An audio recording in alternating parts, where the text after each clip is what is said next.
Ya, umumnya saya setuju lah. Iaitu ia memerlukan pendekatan dan yang jelas. Ya. Betul kita sebut tentang sama ada wawasan ataupun etika. Tapi dia tidak boleh jadi harus konsep saja. Dia mesti dihayati dan difahami.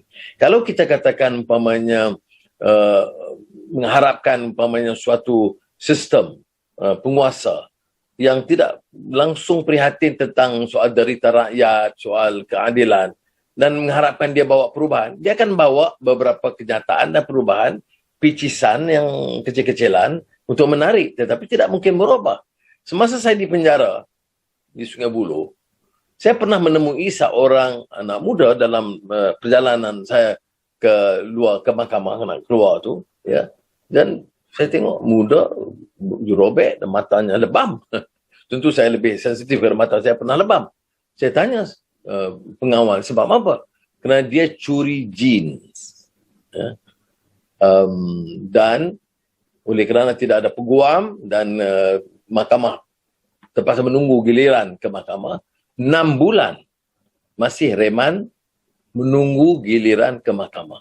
Salahnya curi jeans yang mungkin harga RM100. Wah, saya jerit kuat. Yang curi berbilion ringgit, yang hilang puluhan ribu hektar balak, yang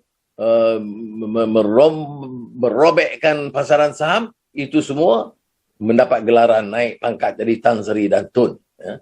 Jadi itu dan bila ke mahkamah sekalipun, ya, seperti mana pekerja asing, ya, pekerja Indonesia ke mahkamah, kalau pada ketika itu ke magistrat di Ulu Selangor, itu maksimal 4 sebatan rotan, maksimal. Jadi sistem itu keseluruhannya, bukan sahaja undang-undang yang memihak kepada golongan atasan dan pemodal.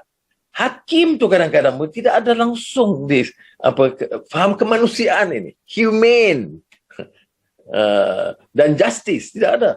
Walaupun lulusannya Universiti Islam Antarabangsa, saya kata, kesal aku bina susah payah universitas dan lahirkan orang-orang jelek seperti ini. Ya, ini sebagai satu contoh, ya, Profesor Butik. Bagaimana reform, real meaningful reform must take place, yang dengan proses pendidikan yang memahami apa arti etika dan keadilan dalam kehidupan, dalam sistem, dalam perjalanan kerja kita. Jadi begitu juga satu syarikat. Mengapa kita boleh abaikan hak pekerja-pekerja untuk bersuara secara tegas? Itu masih terbatas. Ya. Jadi kalau pun ada, dengan keterbatasan yang ada, pemimpin-pemimpin kesatuan sekerja ini cenderung untuk mengambil satu pendekatan yang lebih lembut, lebih lunak, supaya tidak dapat penekanan sebagainya. Ya. Semalam saya kupas kenyataan Menteri mengenai meningkatkan compound, melanggar SOP dan PKP dan MCO yang kita sebut di sini, dari RM1,000 ke RM10,000. Ya.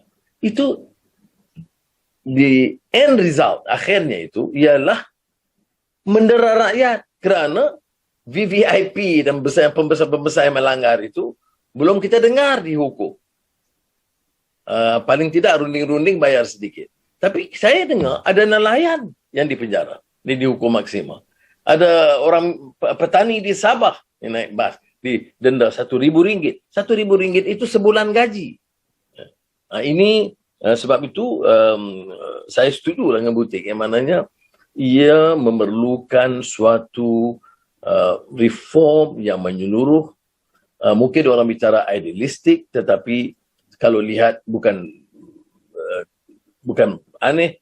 Kalau saya lebih tertarik untuk melihat pengalaman tokoh-tokoh besar Indonesia dulu, orang-orang dari Hatta ke Syahrir ke Natsir, walaupun berbagai agak ideologi agak berbeza, tetapi dari segi manusiawi itu jauh lebih terkesan dalam kehidupan mereka ketimbang beberapa tokoh yang kita lihat di negara lain termasuk Malaysia. Terima kasih.